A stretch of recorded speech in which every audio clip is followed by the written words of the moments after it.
Welcome to another video where I'm going to be discussing sovereigns, which are gold sovereigns are the talk of the town at the moment in the industry. So I want to discuss what is going on with gold sovereign premiums because we are just seeing a bit of a crazy market at the moment. And for some months, I was scratching my head as to thinking what is going on. I thought there was a what we call a bubble in the premiums, and I've come up with some conclusions which I'm going to discuss in this presentation. But first of all, let's have a bit of a background. So at the moment, and I checked this tonight, and it's a Saturday night. I'm filming this. Market is closed. The gold market's closed, and I'm looking at the bullion dealers in the UK, and I'm obviously some have got a reputation for being expensive. Some are a lot more competitive, and the competitive ones, I'm looking at their standard best value sovereigns, gold sovereigns, and they're charging about a 7.7% premium, around 7%, 8%. It varies within a very tight range, but it's around 7% premiums. And it was only just over a year ago, maybe a little bit longer than a year ago. I was picking sovereigns up for 2% above spot. I actually managed to buy it in bulk at spot, and now the premiums are 7%. And the reason why this is so interesting to me is because sovereigns, gold sovereigns, and I'm talking about just full sovereigns, the 7.98 grams, 22 karat gold coins, they are available all the time. They are not rare coins. They were mass produced, they're historic, they're available. There are some very rare ones, especially in good condition. I'm not discussing them on the video. When I talk about or refer to sovereigns, I'm just talking about the standard bullion sovereigns. These are not rare. So why is the premium of coins that I could wake up tomorrow and I could be like, do you know what, I'm going to buy 20 gold sovereigns, and I would find sellers. It's not hard. But why for coins that available is the premium nearly 8%? And I know some people say, oh yeah, but there's the physical premium and there's the spot price, and obviously there's a markup. But that's always been the case, that you can normally you have to pay a premium over the gold spot price to get your coin. And it's not a case of questioning the premium. I'm talking about how much the premium has moved above spot, even as spot's gone up.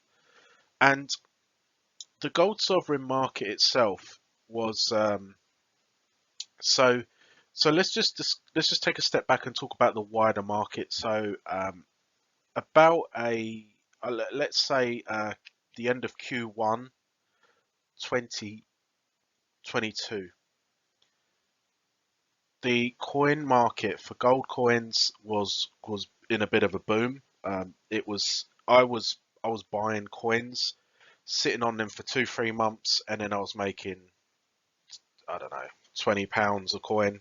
When you're doing that with quite a few coins a week, it's a couple of £100.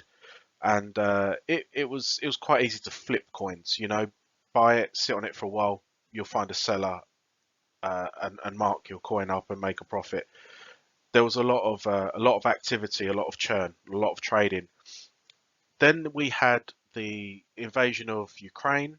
Gold prices went up, and there was still a lot of activity. But shortly thereafter, there was the energy price crisis, where energy bills and prices were in the news a lot.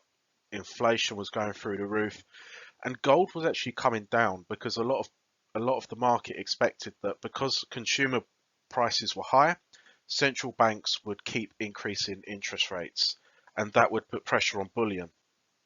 And what we saw is that the coin market just cooled. Everything just cooled, and it went from feast to famine. No one was buying. It was so hard to offload coins, and the only time you could offload coins was by really reducing your premium. If you were in like semi-numismatic, uh, if you had coins that were like semi-numismatic or numismatic coins, it was quite hard to find buyers. The only things that were moving were things that were trading very close to their intrinsic value. And the way that I got through that period was dealing in sovereigns.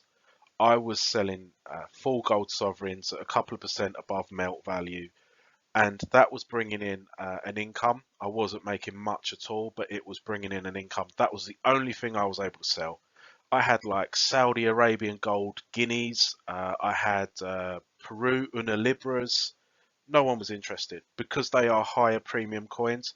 People just wanted sovereigns.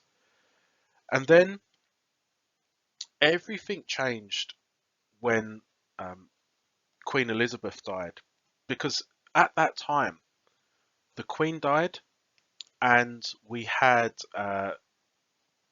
Liz Truss as Prime Minister, and she announced a budget in the UK where they was going to cut taxes, and the market didn't like that. I actually think it was a good strategy to cut taxes. But what the problem was with the market is that they thought, well, it's fine to cut taxes, but you haven't announced how you're going to reduce your spending. So therefore, there was a bit of a run on the pound. The pound went down to, I think it made a new record low against the US dollar, and obviously it went down against gold as well. So at this same period, the Queen died, and we had this fall in the pound, and that caused a lot of people to go into gold, and specifically sovereigns, for a couple of reasons. Uh, I had some 2022 gold sovereigns. It was a special year. It had a different design on it, so it's a special year. And when the Queen died, I realised that that was probably going to be the last design with Queen Elizabeth on it. And demand for the 2022 sovereigns was as she died, it did increase. But what shocked me, it was the Gillick design. And I didn't see that coming. The Gillick design was the first design with Queen Elizabeth on it. So she's not crowned, she looks very young and youthful, a ribbon in her hair, and it's called the Gillick design. The premium on Gillick sovereigns just shot up through the roof. And I'm filming this in March 2023, and Gillick sovereigns, the premiums are still high. And I just want to talk about a couple of things now. Ornum is a precious metal bullion company based in central London. The company is known for sourcing very rare gold coins as well as their precious metal market reports, which are published on their website each week. Download the latest market report for free by visiting the Ornum website today. So with sovereigns, they are the capital gain tax free in the UK, but this is nothing necessarily new. The reason why I think that sovereigns have become a bit more popular in the last year is because the UK government has announced that I'm not a tax expert, but as I understand it, you can make a £10,000 profit per year before you have to pay tax on your assets, right? They are now reducing that to, I think they're reducing it to about 6,000, and eventually in a year or two, whenever, it's going to be 2,000. So people with a lot of gold and silver, if you make over £2,000 profit on your assets, then you should be paying tax on that. Whereas if you've got sovereigns, you don't have to pay tax. You can make £50,000 profit. The government they won't take tax off you because it's exempt. And I think bringing down the threshold has made people think, I'm going to buy sovereigns. So I think that this is part of the reason why demand has increased. And obviously with increased demand, that's one of the reasons why premium has gone up on gold sovereigns. The other thing that's becoming more and more evident, and I filmed this, and this is a couple of weeks or months even of really trying to analyze the sovereign market, watching what's going on in the market, and think, why are people paying this premium? I thought the premium would go up and it'd be like a bubble. You know, everyone's jumping in at the top and they all want sovereigns, and then the premiums are slashed and everyone's out of the money on their positions, but the premiums are still high nearly a year later. So gold sovereigns, the full sovereigns, I think are at a sweet spot when it comes to pricing point. Now I can pick up a gold sovereign for it's about 385 pounds. Melt value is about 360 quid at the moment. So when people that have, I don't know, let's say they're able to save a couple of £100 a month, there's potential that they could buy one gold sovereign a month and just buy sovereign, and over time you'll have quite a nice chunk of gold, and it's well preserved wealth. So that is a good way to incrementally uh, buy gold and build a position in gold. And I think that this is another reason why gold sovereigns are becoming ever more important, because as the gold price goes up, it starts to price out people. Because if I buy I mean, the price of gold per ounce in sterling is, I think it's £1,530 at the moment, or £35. So to buy a 1 ounce gold Britannia Brit, you're probably looking at £1,550. Not a lot of people have got that, and it's easy. It's just it's a sweet spot when it comes to how much people can save per month. Maybe some people can save like 350, 340, 380 quid a month. That means they can buy a gold sovereign. If they save 380 quid a month, they can't buy, if they want a gold Britannia, 1 ounce Britannia, they might have to go without buying any gold for 2, 3 months until they've got enough money to actually buy that Britannia, maybe 3, 4 months, depending exactly how much they can save. So I think a lot of people would rather just buy a gold sovereign each month rather than waiting 3 or 4 months for a Brit, because at the end of the day, if you wait 3 months and the gold price goes up, then you're waiting even longer, you know.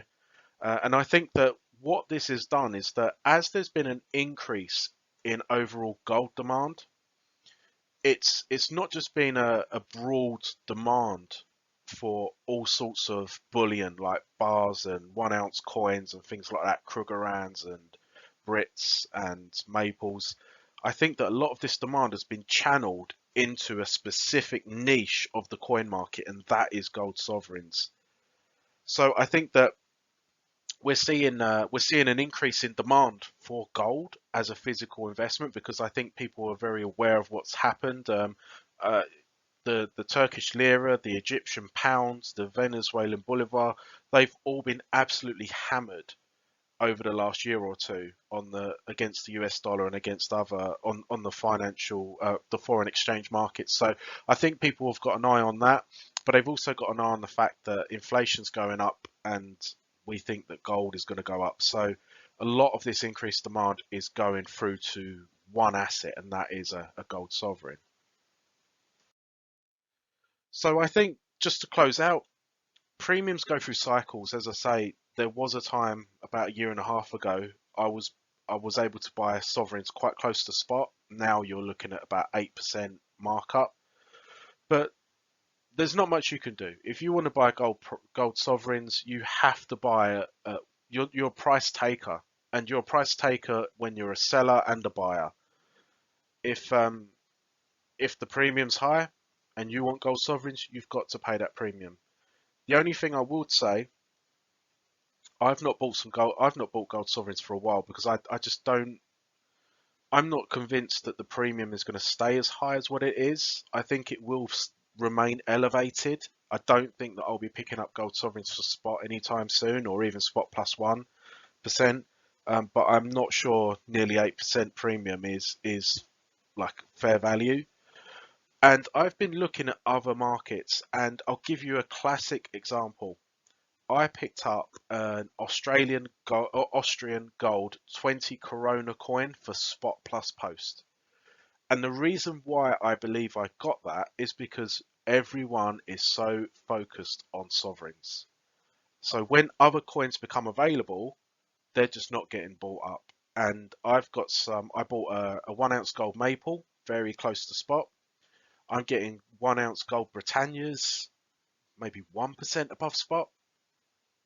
And that's where the bargains are, because everyone is just so fixated on sovereigns at the moment that when sellers come to market with other coins, they're not as popular, and the premiums reflect that, and that is where the bargain is. So I think that when you're seeing these cycles in premiums for gold sovereigns, and the premium goes up, maybe it's a time to think, well, I can take some profit off the table with some of my sovereign positions, but let's buy some lower price gold premium, such as 1 ounce bullion bars, 1 ounce Brits, Krugerrands, things like that. So I hope that you've enjoyed this presentation, and subscribe because I post these sorts of videos every couple of weeks.